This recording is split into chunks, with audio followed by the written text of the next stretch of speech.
നമസ്കാരം. കാലിക്കറ്റ് യൂണിവേഴ്സിറ്റിയുടെ 4 വർഷ ബിരുദ പ്രോഗ്രാമുമായി ബന്ധപ്പെട്ട ആ പുതിയ ഇന്റേൺഷിപ്പ് വിവാദം നിങ്ങൾ ഇതിനോടകം ശ്രദ്ധിച്ചിട്ടുണ്ടാകുമല്ലോ. അതെ, ഈ വിഷയത്തിന്റെ വളരെ കൃത്യമായ ഒരു വിശകലനത്തിലേക്കാണ് നമ്മൾ ഇന്ന് കടക്കുന്നത്. വിദ്യാർത്ഥികളുടെ സൗകര്യമാണോ അതോ അവർക്ക് ലഭിക്കേണ്ട വിദ്യാഭ്യാസത്തിന്റെ ഗുണനിലവാരമാണോ ഇവിടെ കോംപ്രമൈസ് ചെയ്യപ്പെടുന്നത്? നമുക്കൊന്ന് വിശദമായി നോക്കാം. ഈ വാർത്താ റിപ്പോർട്ടൊന്ന് ശ്രദ്ധിക്കൂ. സ്വന്തം കോളേജിൽ തന്നെ വിദ്യാർത്ഥികൾക്കിനി മുതൽ ഇന്റേൺഷിപ്പ് ചെയ്യാം എന്നാണ് യൂണിവേഴ്സിറ്റിയുടെ പുതിയ തീരുമാനം. കേൾക്കുമ്പോൾ വളരെ സിമ്പിളായൊരു മാറ്റമല്ലേ? പിന്നെ എന്തിനാണ് ഈ വിഷയത്തിൽ ഇത്ര വലിയൊരു പൊട്ടിത്തെറിയുണ്ടായത്? അതാണ് നമ്മളിന്ന് ഡീകോഡ് ചെയ്യാൻ പോകുന്നത്. ഓക്കെ, നമുക്ക് നേരെ വിഷയത്തിലേക്ക് വരാം. യഥാർത്ഥത്തിൽ എന്താണ് ഇവിടെ പ്രശ്നം? നിർബന്ധിതമായി ചെയ്യേണ്ട ഇന്റേൺഷിപ്പുകൾ ഇനി മുതൽ വിദ്യാർത്ഥികൾക്ക് അവർ പഠിക്കുന്ന അതേ കോളേജുകളിൽ തന്നെ പൂർത്തിയാക്കാം. ഇതാണ് പുതിയ നിർദ്ദേശം. ഒറ്റനോട്ടത്തിൽ വിദ്യാർത്ഥികൾക്ക് വലിയൊരു ആശ്വാസമായി തോന്നാമെങ്കിലും ഇതിനെതിരെ വലിയൊരു വിഭാഗം ആളുകൾ രംഗത്ത് വന്നിരിക്കുകയാണ്. യൂണിവേഴ്സിറ്റിയുടെ ഈ ഓർഡറും അത് പാടില്ല എന്ന് പറയുന്നവരും തമ്മിലുള്ള ആ വലിയൊരു ക്ലാഷ്, അതാണ് ഈ പ്രശ്നത്തിന്റെ അടിസ്ഥാനം. ഇവിടെ നമ്മൾ കൃത്യമായി മനസ്സിലാക്കേണ്ട ഒരു കാര്യമുണ്ട്. പ്രധാനമായും 2 തരം ഇന്റേൺഷിപ്പുകളാണുള്ളത്. ഒന്ന്, റിസർച്ച് അല്ലെങ്കിൽ ഗവേഷണാധിഷ്ഠിതമായ ഇന്റേൺഷിപ്പുകൾ. ഇത് ക്യാമ്പസിനുള്ളിൽ തന്നെ ചെയ്യാൻ പറ്റുന്നതാണ്. കാരണം അതിന് ലാബുകളും ലൈബ്രറിയും പിന്നെ അധ്യാപകരുടെ ഒരു ഗൈഡൻസും മാത്രം മതിയാകും. പക്ഷേ രണ്ടാമത്തെ കാറ്റഗറി നോക്കൂ, പ്രാക്ടിക്കൽ ഇന്റേൺഷിപ്പുകൾ.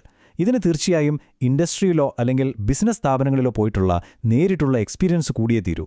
ക്യാമ്പസിന്റെ 4 ചുവറുകൾക്കുള്ളിൽ നിന്ന് ഇത് പഠിക്കാൻ കഴിയില്ല.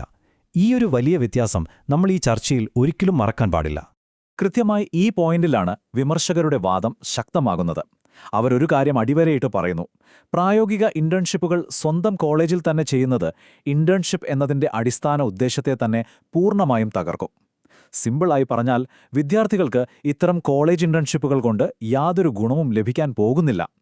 ഒന്ന് ആലോചിച്ചു നോക്കൂ, പുറത്തുള്ള ഒരു ഇൻഡസ്ട്രി എങ്ങനെയാണ് പ്രവർത്തിക്കുന്നതെന്നോ അവിടത്തെ വെല്ലുവിളികൾ എന്തൊക്കെയെന്നോ നേരിട്ട് കണ്ടു മനസ്സിലാക്കാതെ ഒരു വിദ്യാർത്ഥി എങ്ങനെയാണ് നാളത്തെ തൊഴിൽ മേഖലയ്ക്ക് വേണ്ടി തയ്യാറെടുക്കുക? ഒരു ഗുണവുമില്ലാത്ത വെറുമൊരു പ്രഹസനമായി ഈ ഇന്റേൺഷിപ്പുകൾ മാറില്ലേ എന്നാണ് അവർ ചോദിക്കുന്നത്. പക്ഷേ പ്രശ്നം അവിടെയും തീരുന്നില്ല. ഇന്റേൺഷിപ്പ് ചെയ്യുന്ന സ്ഥലത്തിന്റെ കാര്യത്തിൽ മാത്രമല്ല ഈ പൊരുത്തക്കേടുള്ളത്. സമയത്തിന്റെ കാര്യത്തിലും വലിയൊരു പ്രശ്നമുണ്ട്. നമ്മൾ ഇത്രയും നേരം ഇന്റേൺഷിപ്പിന്റെ ലക്ഷ്യത്തെക്കുറിച്ചാണല്ലോ സംസാരിച്ചത്. ഇനി അതിനായി മാറ്റിവെക്കേണ്ടി വരുന്ന സമയത്തിന്റെ ചില കണക്കുകളിലേക്ക് നമുക്കൊന്ന് കണ്ണോടിക്കാം. ആ കണക്കുകൾ കൂടി കേൾക്കുമ്പോൾ നിങ്ങൾക്ക് കാര്യങ്ങൾ കുറച്ചുകൂടി വ്യക്തമാകും. ഇനി ഈ കണക്കുകളൊന്ന് ശ്രദ്ധിക്കൂ. ഇത് വളരെ പ്രധാനപ്പെട്ടതാണ്. UGC നൽകിയിട്ടുള്ള മാർഗരേഖയും കാലിക്കറ്റ് യൂണിവേഴ്സിറ്റിയുടെ പുതിയ നിയമവും തമ്മിൽ വളരെ വലിയൊരു അന്തരമുണ്ട്. 2 ക്രെഡിറ്റ് ലഭിക്കാൻ UGC പറയുന്നത് ആകെ 90 മണിക്കൂർ ഇന്റേൺഷിപ്പ് ചെയ്യണം എന്നാണ്. അതും വെറുതെ 90 മണിക്കൂറല്ല, അതിൽ 15 മണിക്കൂർ തിയറി, 30 മണിക്കൂർ പ്രാക്ടിക്കൽ, പിന്നെ 45 മണിക്കൂർ വർക്ക് എക്സ്പീരിയൻസ് എന്ന് കൃത്യമായി ഇവർ തിരിച്ചിട്ടുണ്ട്. എന്നാൽ കാലിക്കറ്റ് യൂണിവേഴ്സിറ്റി ഈ 90 മണിക്കൂർ എന്ന UGC നിബന്ധനയൊക്കെ കാറ്റിൽ പറത്തിക്കൊണ്ട് അത് ഒറ്റയടിക്ക് 60 മണിക്കൂറായി ചുരുക്കിയിരിക്കുകയാണ്. അതെ, വെറും 60 മണിക്കൂർ. എന്തിനാണ് ഇങ്ങനെ സമയം ചുരുക്കിയത് എന്ന ചോദ്യം ഇപ്പോൾ വളരെ പ്രസക്തമാണ്. ഈയൊരു വലിയ മാറ്റം ഉന്നത വിദ്യാഭ്യാസ രംഗത്ത് വലിയൊരു ആശങ്കയ്ക്ക് കാരണമായിട്ടുണ്ട്. വിദ്യാഭ്യാസ വകുപ്പിലെ പല ഉദ്യോഗസ്ഥരും ഇതിനോട് യോജിക്കുന്നില്ല.